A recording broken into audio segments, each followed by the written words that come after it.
السلام علیکم، میں ہوں عروا حسین اور کافی دنوں سے میں سوچ رہی تھی کہ میں یہ ویڈیو بناؤں یا نہیں بناؤں. اینڈ دین آئی تھاٹ کہ ٹھیک ہے، I am an actor myself and I don't want to escalate any sort of hate in this situation or get involved in any kind of beating for my own colleagues in any form. But then I thought it's very 1980s and 1990s that actors do not have an opinion in politics, or they don't talk about all of this. And also now I have this clarity of thought and I thought I should share it, that it's not about politics, it's about self-respect. اور اگر میں آپ کو ایک لے مین language میں سمجھاؤں تو آپ امیجن کریں کہ آپ کے سامنے ایک کرائم ہوا ہے یا ایک مرڈر ہوا ہے، اور جتنے بھی وہاں لوگ ہیں نا وہ آپ سے کہنے لگ جائیں کہ یہ آپ نے کیا، تو آپ سب سے پہلے کیا کہیں گے؟ آپ کا فرسٹ انسٹنکٹ کیا ہوگا؟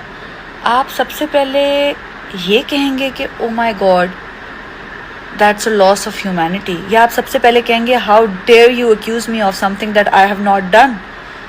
obviously آپ کہیں گے کہ یہ میں نے نہیں کیا، آپ میرے پہ الزام نہیں لگائیں، back off، right؟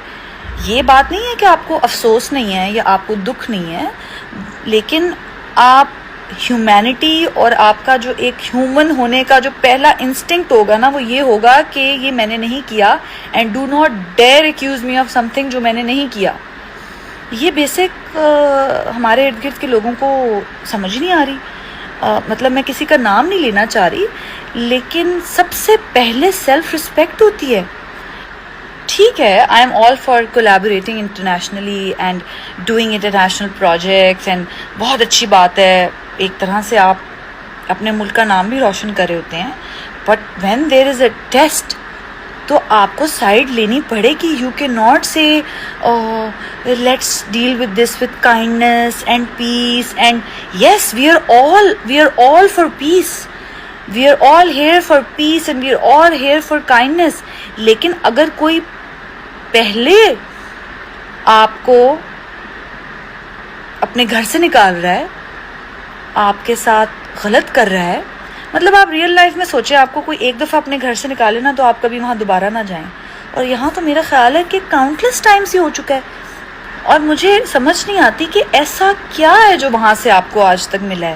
مطلب مجھے آپ کو ایک ایگزامپل دے دینا تو میں کہوں کہ ہاں بھائی بہت فائدہ ہوا تھا آپ کو، تو ٹھیک ہے آپ نیوٹرل رہیں. ویسے تو تب بھی نہیں رہنا چاہیے، کیونکہ آپ کی عزت سے بڑھ کے کوئی لاس نہیں ہو سکتا آپ کو، اور کوئی بھی فائدہ اس کے سامنے کچھ نہیں ہے. لیکن چلیں آپ پھر بھی مجھے ایک ایگزامپل دے دیں. آپ کو جو بنایا آپ کے ملک نے بنایا، آپ کے لوگوں نے بنایا ہے، ان کی وجہ سے ہی آپ کا نام ہے. تو اگر آپ کو ایک انسٹنس پہ وہ عزت اور وہ پیار ریٹرن کرنا پڑ جاتا ہے تو آپ لوگ فوراً نیوٹرل ہو جاتے ہیں. آپ لوگوں کے پاس کہنے کے لیے ہی کچھ نہیں ہوتا. مجھے بہت افسوس ہے اس بات کا، and I have been thinking about this، اور میں نے پوری کوشش کی ہے کہ میں بہترین الفاظ چنوں یہ اظہار خیال کرنے کے لیے، لیکن یہ کہے بغیر مجھ سے اب رہا نہیں جا رہا تھا. آپ نے سنا کہ فائنلی فرحان سعید کے بعد عروا حسین بھی سامنے آئیں اور انہوں نے اپنے ویوز بھی دیے. جو اس وقت سچویشن کریٹ ہوئی ہے انڈیا اور پاکستان کے درمیان، اس پر جو سیلیبریٹیز خاموش ہیں، جس میں جنت مرزا سر فہرست ہیں جنہوں نے بالکل بھی ایک لفظ بھی نہیں بولا، اور ہانیہ عامر کو بھی کافی کرٹیسائز کیا جا رہا ہے، اور اب عروا حسین بھی ان کے بارے میں ایسا کہہ رہی ہیں. آپ کیا کہیں گے اس بارے میں؟ کمنٹ باکس میں اپنی رائے کا اظہار کرنا مت بھولیے گا.